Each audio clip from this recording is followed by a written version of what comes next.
Alright, we're live. Welcome to the board meeting of Capitalized Albany Corporation.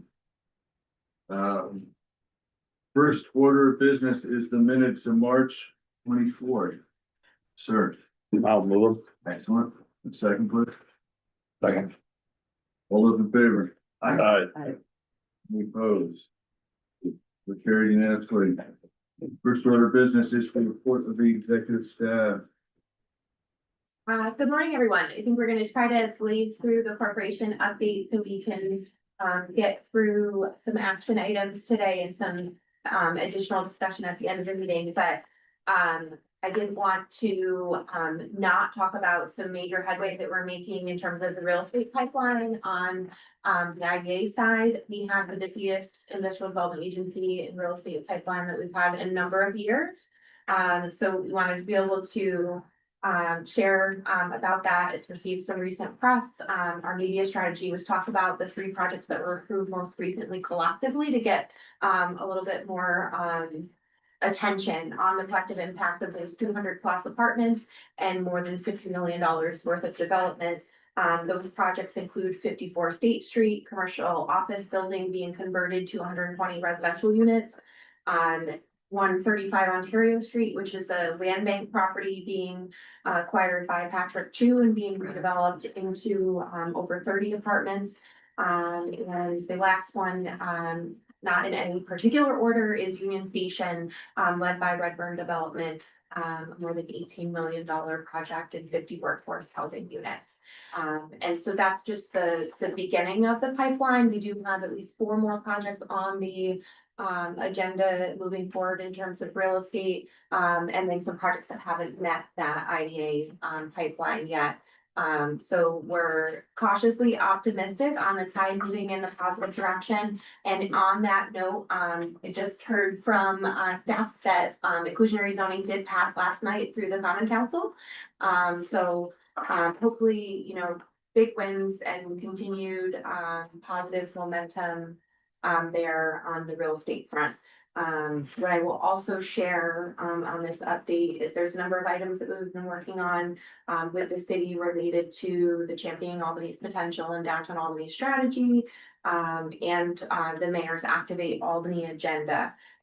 So we're working on coordinating an intake process similar to the consolidated funding application, so that if applicants need technical assistance or a letter of support for their application for the downtown funding, they can come through Capitalized Albany to sort of vet the process and approvals and obtain the mayor's and or Capitalized Albany's support for those applications.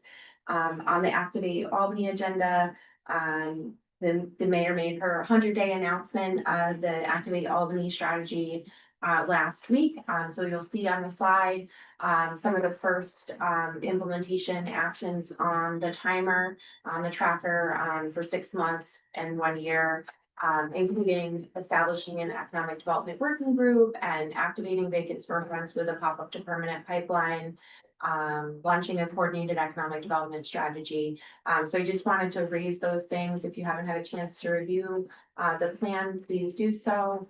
You know, we'll be obviously looking for ways that we can help implement agenda and pair that with the Downtown Albany funding where possible, and be able to have the greatest collective impact on all of those together. There's a number of items specific to Capitalized Albany, like our neighborhood retail grant, a potential expansion of the boundaries there, to look at a more citywide approach. So those are things that will have to go through guideline changes at the Capital Resource Corporation Board and at the Capitalized Albany Board, but things that staff will be taking a look at in the near future and working through those edits to bring back to this body. While we're talking about city strategies and city development, I also wanted to note that the Opportunity Zones 2.0, as it's being called, from the Big Beautiful Bill, is going through the New York State designation process right now. So Empire State Development is coordinating that and had asked for local input on those zones. Historically, Albany had 6 zones designated. We are advocating for a similar number this year, for the new programming, and working with Empire State Development on those recommendations now. So that we can keep that, tax credit available for real estate development projects in those designated zones. What are the zones qualify you for? Usually, in like tax credits on capital gains. So they're generally gonna be larger projects with, developers that are probably at a fairly high caliber, since most of it is on those capital gains. Yeah. I think that's a thoughtful update, a lot there. Any questions for Ashley or the staff? Sir? I think, for this body, one of the biggest things to pay attention to with the 100-day plan was the mention of the desire to create the economic development strategy. And I think that's probably the purview of this body. I would Take think, leadership. I would think that, that's a great opportunity for us as an organization to have some leadership and support and collaboration with the city hall. And, work together on that, I would think. And I think we're prepared to do that, so. I think as there's several items there that identify economic development strategies. And,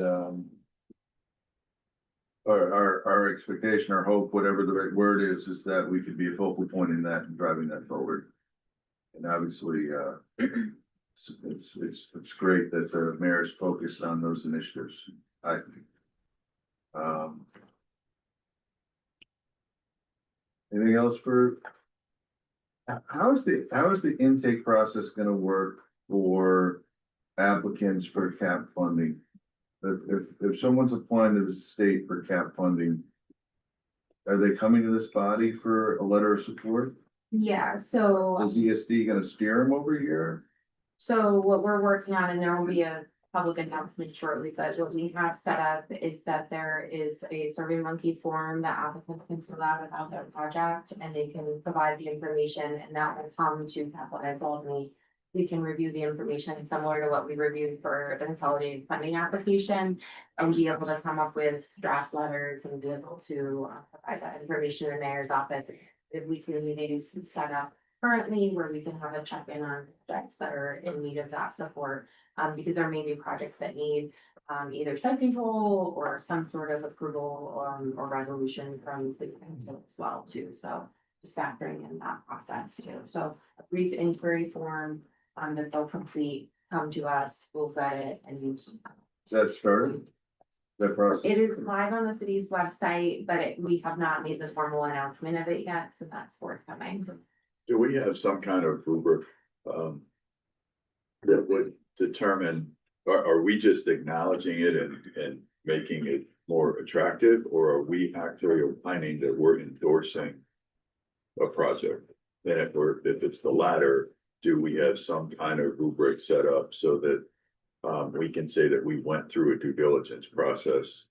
All projects are not made equal, Yeah. and some projects should be dead on arrival and they don't want our name associated with them. So how do we do that? Yeah, so we do have a rubric for the CFA. We will need to tweak that a little bit depending on where it varies from the downtown Albany strategy, where the downtown Albany strategy varies from just the general broad regional strategy.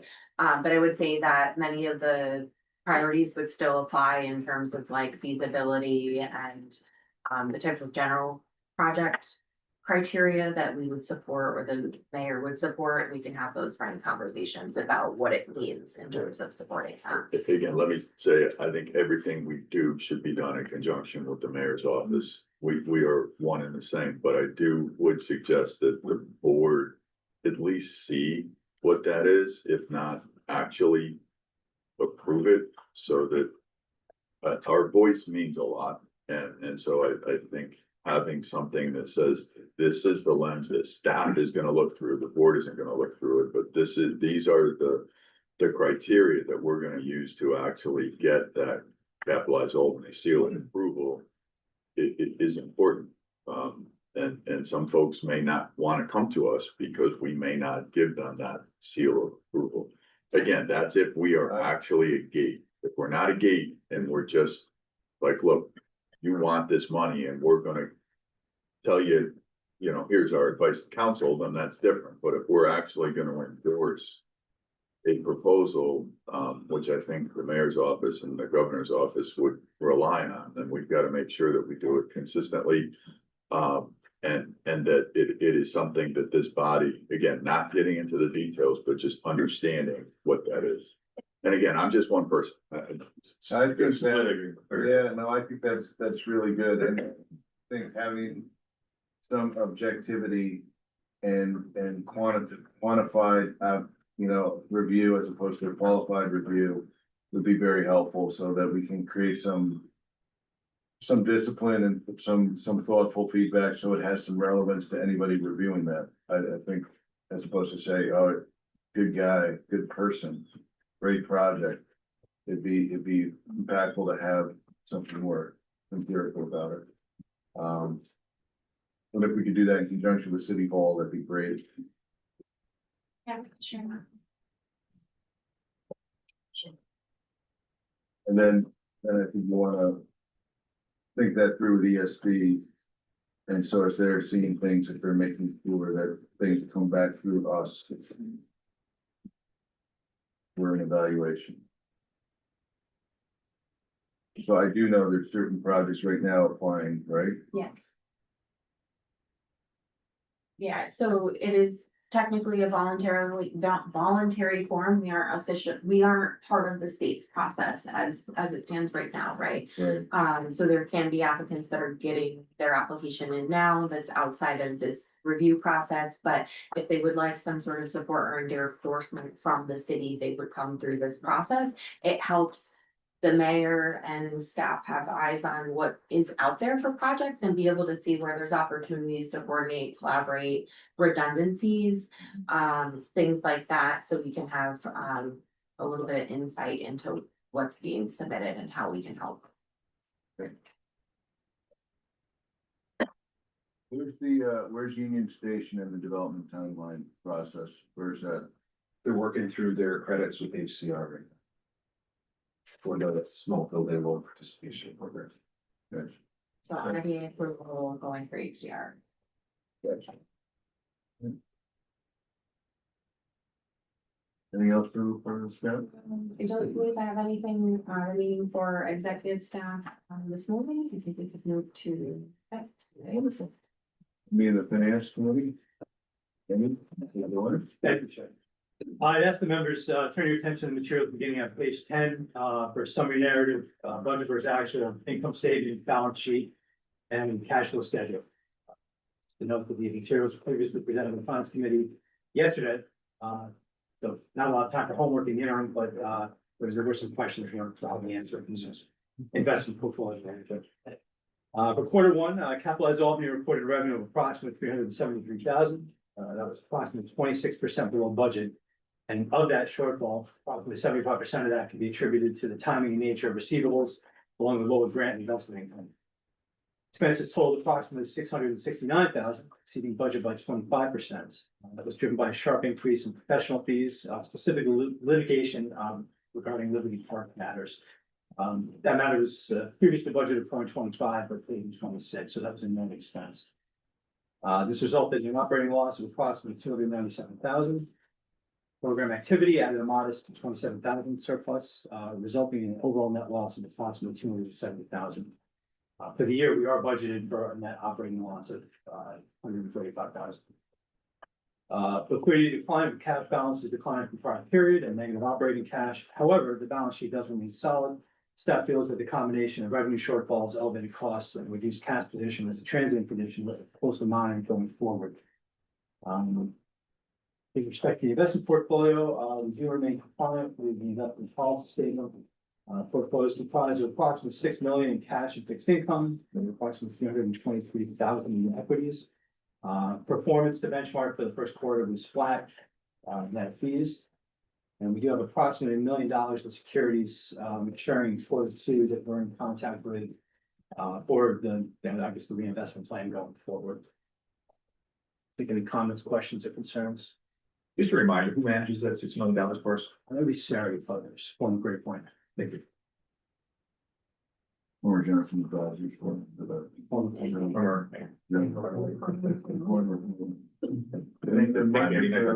the timing bring us back to budget, you think, or somewhere, or like a reforecasted 2026? This is definitely iterative, and we had the same question in finance yesterday, Michael.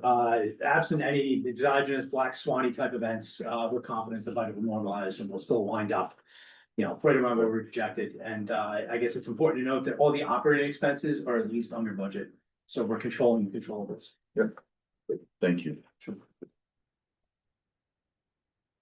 That being said, we don't want to make our budget by not investing in our initiatives, right? So it's interesting that some of it's kind of a lot of the shortfall of the budget is a market effect on the equities.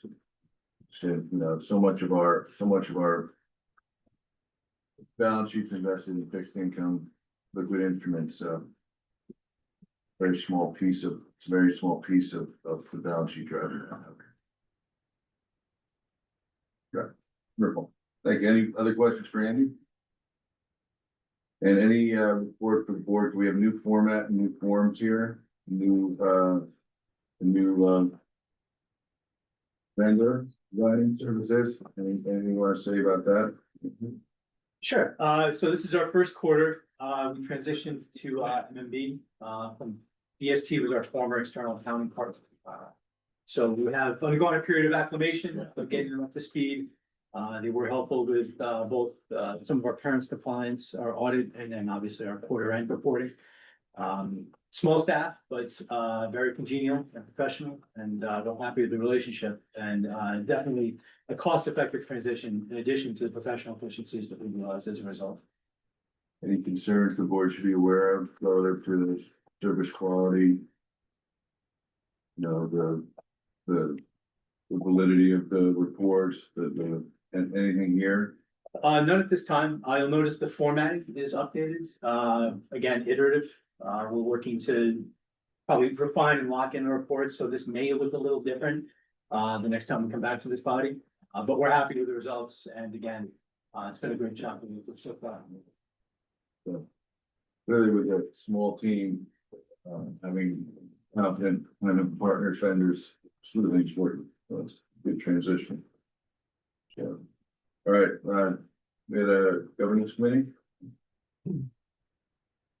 So at our last governance committee meeting, we reviewed and discussed the potential for amending our bylaws. There's a resolution in the packet. I don't know if you want to put that on the floor. Why don't we do that? Get a motion on the resolution. What's the resolution number? 326. Page 34. Excellent. Can we get a motion on the floor, please? The resolution? Okay, great. Do you want to walk through the changes or? Yeah, there are very few. I think what the governance committee looked at was, it started on a conversation about the membership committee, which, has been for a long time, like one person. And so I think for efficiencies and, bringing that under, the thought was to bring membership and that function and those tasks that had been assigned to the membership committee under governance. So that's what the changes really are. And the red lines, there's very few of the bylaws and then the governance charter are intended to do. The second point that came out after they determined that the governance committee recommended bringing membership and those types of functions, both attracting, retaining, members to the corporation under the governance committee. They realized that, for probably a decade or more, the committee structure contained in the bylaws has not been exercised to the same degree that it had been previously. There were 5 committees named in the bylaws: executive, audit, governance, finance and investment, and membership. So the very simple and few changes to the bylaws, which the board is authorized to make, is really just to state now that there's 3 committees, that there's an audit, a governance, and a finance and investment, because the executive committee, for a variety of reasons, has not been used. And same with the membership committee. So it reflects the current status of the corporation's governance, these changes. And so that's what is before the board. We actually think that by melding the membership committee into the governance committee, we might actually have a little more activity around membership initiatives as opposed to just having a membership committee that was committee of one. And I think the only other thing I'll note is I think we did discuss at the committee potentially adding language about ad hoc committees, and I don't know if the current red line yet includes a note about ad hocs like Woodview Park. I think we were going to say something a little more generic. And I just wanted to ask a question about it, and I think I know the answer, but there's no designated authority specifically to the executive committee and the bylaws, is there? No, there hasn't. And one of the challenges with the executive committee is a public body. And because we're a public body, an action has to be the majority of the entire board. Right, so there's no purpose. So in the past, the executive committee was used, I think, extensively prior to the point at which we became a local public authority or went through that lens. So the executive committee, I think, 20 years ago was probably a very active body. Somewhere in the early 2000s, the later 2000s, public authority law changed. We became a public authority, and as a result, the usefulness of an executive committee was arguably minimized. Early on, when I somehow was in that end of the table, I did away with the executive committee in part with what Tom just said, but also it's not a good dynamic where you have a small group of people that would operate for the whole group, and that's what was happening early on. So it was one of those things where, look, it's not like we have urgent matters that we have to attend to on an ongoing basis. So let's just all be one big group. So it has been defunct for probably 20 years. For sure. And it was exactly that, Michael. It was a very, it was like a board meeting before the board meeting. Right. And, so I think it's much more open governance model. It's much more inclusive governance model. I know at the bank, we use the executive committee in matters of timeliness that they were empowered for all things that the board can do for whatever, but we don't use it here that way, and we're not empowered to use it that way. So that's not relevant. So I think this is a good practice, and I think we've had, as I said, well, one, it conforms with who we are and what we are, but in practicality, I think it's a much more open process. It's a much more collaborative process and inclusive process. So I think it's really been effective and a good change. Now, the board can, at any time, authorize new committees, change the bylaw. So this doesn't restrict anything moving forward. It just states sort of current governance. And Ashley, with respect to Liberty Fund, what was the goal there? I think because it says there shall be established 3 committees and it names those 3 committees, Liberty Park isn't an identified one. I think we had talked about, we didn't need to name Liberty Park specifically, but we've we were gonna say something like, from time to not time, the board may establish. So we're gonna add some language on the. And what we do here is at the end of that sentence, and as, you know. And any other ad hoc committees as established by the board, because the board has already established that committee. So we'll reference the committees that the board has already established. And at least recognize that that is a governance practice in this corporation.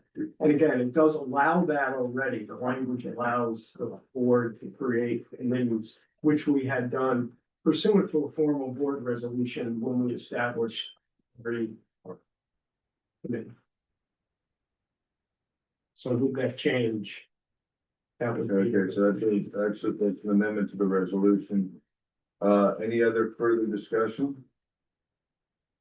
Well, we get a vote on the resolution as amended. All those in favor? Aye. Any opposed? Carried unanimously. Got full report, John? Yes, sir. That's all you got?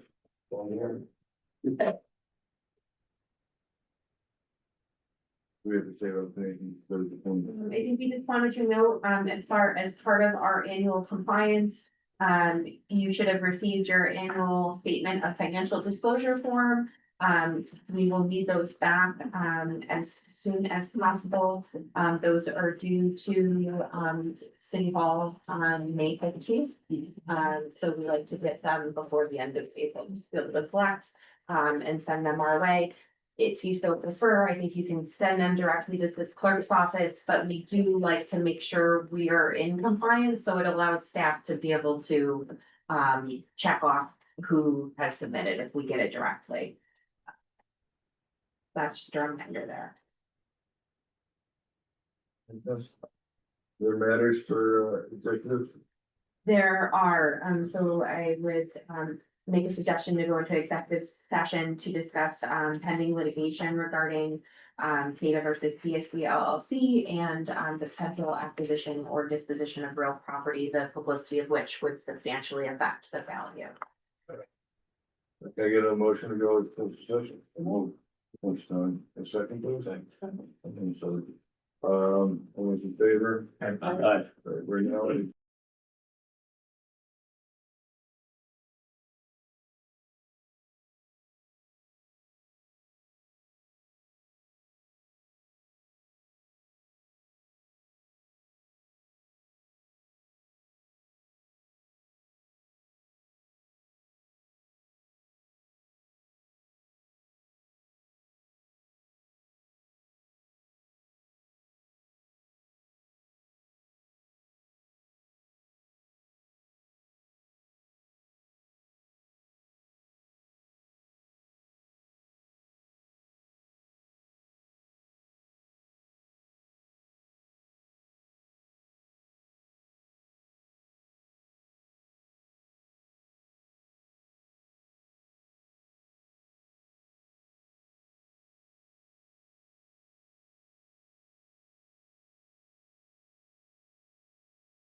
Do we bring them back in then? They're still here. We're gonna adjourn the meeting. Okay. Yeah. We're live and recording. Okay, we've concluded executive session. No actions were taken. As a result of certain members having to leave, the corporation has lost quorum at this point. So, the meeting is concluded. Thank you very much. I have a question. Yeah.